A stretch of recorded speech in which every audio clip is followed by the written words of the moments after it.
మరణాత మోషే సుఖోపవాసములలోని 28వ దినము.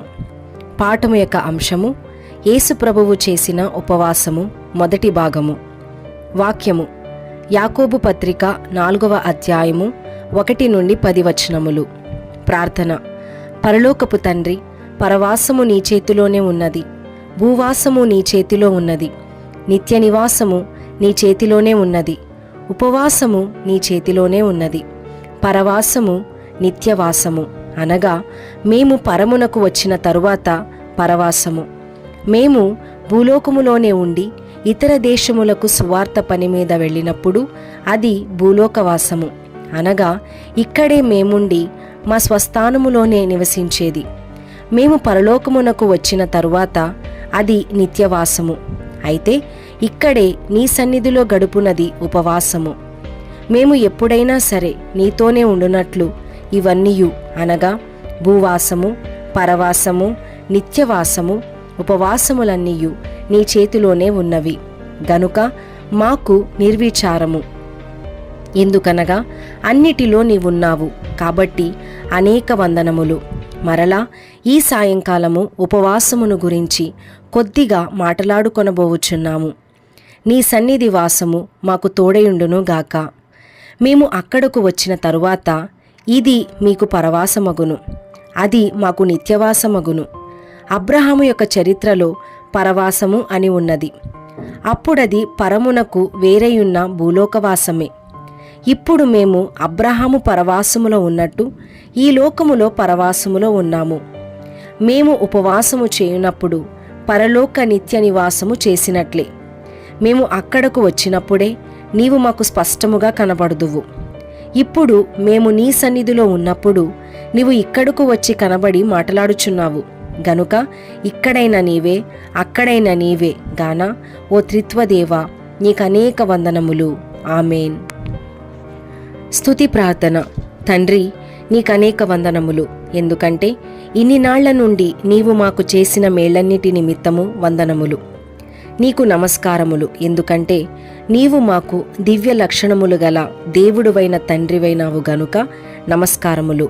నీకు స్తోత్రములు, ఎందుకంటే ఇక్కడ అక్కడ నీ తలంపు కలిగి సజీవుల గుంపులో ఉంటాము గాని మృతుల గుంపులో ఉండము. చనిపోయిన మృతుల గుంపులోని వారము కాము, ఎందుకంటే నీయందు నిద్రించువారు సజీవులే.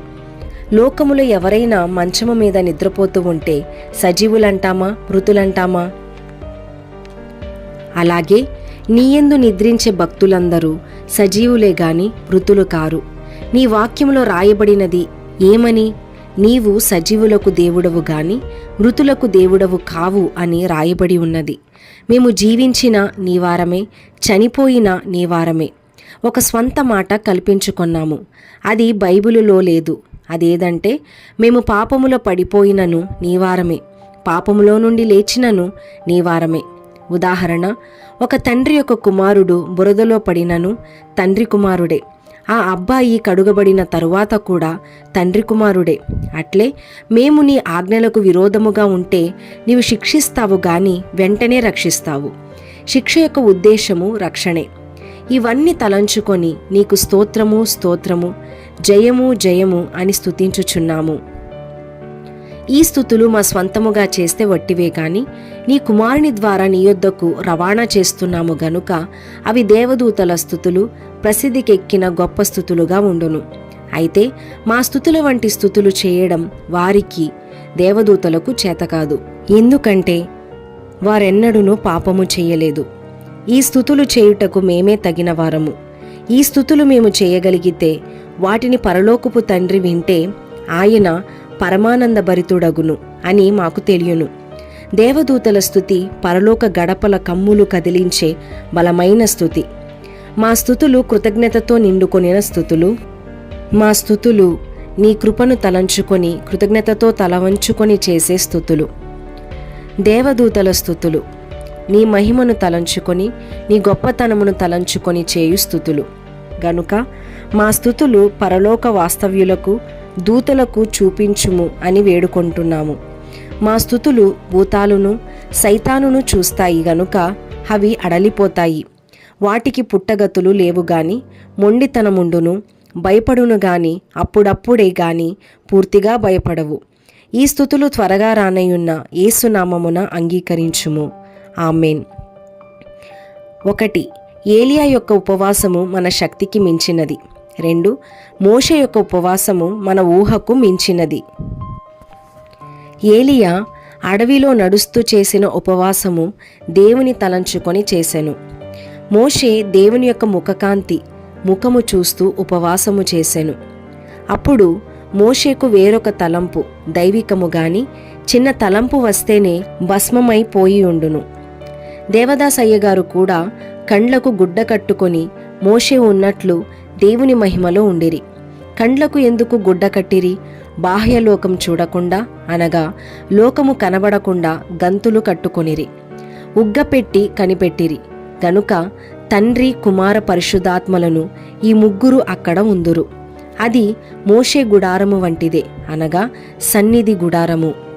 పూర్వకాలములో మోషే గుడార సన్నిధి ఏర్పరచెను.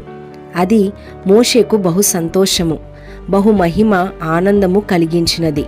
గనుక ఇశ్రాయేలీయులు మాకింత ఐశ్వర్యం ఇచ్చినావు అని గర్వించిరి. ఇది తప్పు కాదు.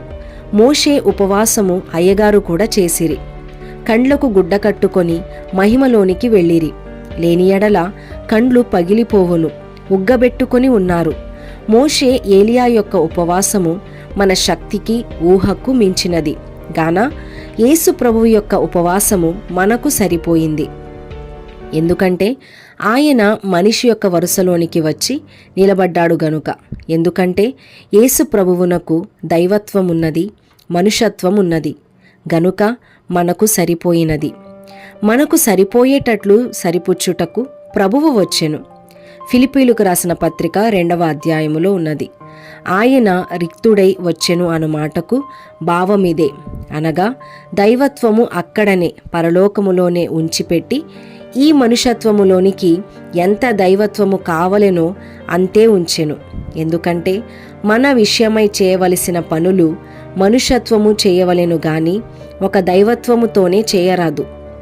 ఒక్క దైవత్వముతోనే కాదు, లేదా ఒక్క మనుషత్వముతోనే కాదు, రెండునూ ఉండి రెండు సమానములుగా చేయవలెను. అందుచేత ఆయన ఉపవాసము వలె, అనగా ప్రభువు చేసిన ఉపవాసము వలె అన్నము, నీరు లేకుండా చేయవలెను. ఎవరైనా అలా చేయగలరా? ప్రభువు సెలవిస్తే చేయవచ్చును. శేషారత్నమ్మ 90 దినములు ఉపవాసము ఎట్లు చేసెను? అది మనకు గొప్పది గాని అది మన సిద్ధాంతమునకు తప్పు. ఎందుకనగా ఆమె తన భర్త మీద కోపము చేత అతని మారుమనసు కొరకు అన్ని దినములు ఉపవాసము చేసెను. విసికి బ్రతుకు చాలించుకొనుటకు ప్రాణహత్య కొరకు ఉపవాసము చేసినది. భర్త కిటికీ గుండా నీళ్లు ఇస్తే త్రాగి ఉపవాసమున్నది. నోరు తడుపుకొని చేసింది. ఎవరూ కూడా ఆమె వలె 90 దినములు ఉపవాసము చేయకూడదు. చిక్కిపోతారు, చచ్చిపోతారు. ప్రభువు వలె 40 దినముల ఉపవాసము చేయమని రాయబడలేదు గనుక ఎవరునూ చేయరాదు. సాధు సుందర్ సింగు అలాగూ 40 దినములు ఉపవాసము చేయ యత్నించినాడు. చివరకు చిక్కినాడు, నడవలేకపోయినారు. ఆ తరువాత నేలను పడిపోయారు. మరలా భోజనము చేసి బలము తెచ్చుకొనెను. యేసు ప్రభువు యొక్క దైవత్వము ఆదాము హవ్వలలో ఎంతవరకు దైవత్వమున్నదో అంత దైవత్వము 2వ ఆదామైన క్రీస్తు తనలో ఇముడ్చుకున్నాడు. అదే తగ్గించుకొనెను అను మాటకు అర్థము. ఫిలిప్పీలకు రాసిన పత్రిక 2వ అధ్యాయము 7వ వచనము. ఉదాహరణ, 2 కోపాలు గ్లాసులు ఉన్నవనుకోండి. కుడివైపున ఉన్న కోపాలో దైవత్వం ఉన్నదనుకోండి. అందులో క్రీస్తు యొక్క దైవత్వము ఉన్నదనుకోండి. ఎడమ ప్రక్కనున్న కోపాలో క్రీస్తు యొక్క దైవత్వముతో సమాన కొలత వచ్చే మనుషత్వమున్నది. ఇప్పుడు ఆ 2 మనుషత్వము మరియు దైవత్వం సమానమైనవి గనుక ఆదాము హవ్వలు ఆ సైతానును ఏ రెండింటితో జయించలేకపోయిరో అది చూచి ప్రభువు ఆ కొలత ప్రకారము ఆ 2ను ధరించి సైతానుతో పోరాడి జయించెను. అనగా పడిపోయిన ఆదాము హవ్వల యొక్కయు వారి సంతానమైన మన యొక్కయు అపజయమును పరిహారము చేసి తాను పొందిన జయము మన కొరకే గనుక ఆ జయము మనకిచ్చుటకై ఉపవాసము చేసెను. యేసు ప్రభువు ఎందుకు ఉపవాసము చేసెను? ఆదాము హవ్వలు ఉపవాసము లేకుండా సైతానును జయించవలసింది గాని వారు అలాగు చేయలేనందున ఇప్పుడు మనుషులందరూ ఉపవాసము చేసి బలము పొంది సైతానును జయించవలెను. అందుకని అది మాదిరి చూపించుటకు ప్రభువు ఉపవాసముండి జయించెను. కథ: ఏదేను తోటలో మంచి చెట్లున్నవి. దేవుడు దాని పండ్లు తినమన్నాడు. అవి తింటే పర్వాలేదు. చెడ్డ చెట్టున్నది, దానికి పండ్లున్నవి, అది తినవద్దన్నాడు. అది తింటే, అనగా తినకూడనివి కూడా తింటే తిండిబోతుతనము. తినవద్దన్నవి తినడము తిండిబోతుతనము. వద్దన్నవి తినడము ఉపవాసమా? కాదు. అందుచేత ఆ మొదటి స్థితి రావడానికి దేవుని కుమారుడు ఉపవాసము చేయవలసి వచ్చింది. ఇప్పుడు ఆ తిండిబోతుతనము మాని మనము ఉపవాసము చేస్తే సాతానును జయించగలము, లేకపోతే జయించలేము. ఉపవాస క్రమ ప్రకారం చేసిన ఉపవాసము దేనికి సమానమనగా క్రీస్తు పొందిన జయముతో సమానము. తిండి తింటే ఉపవాసమున్నట్టా? కాదు. తినవద్దన్నవి తిన్నందువల్ల హాని వచ్చింది.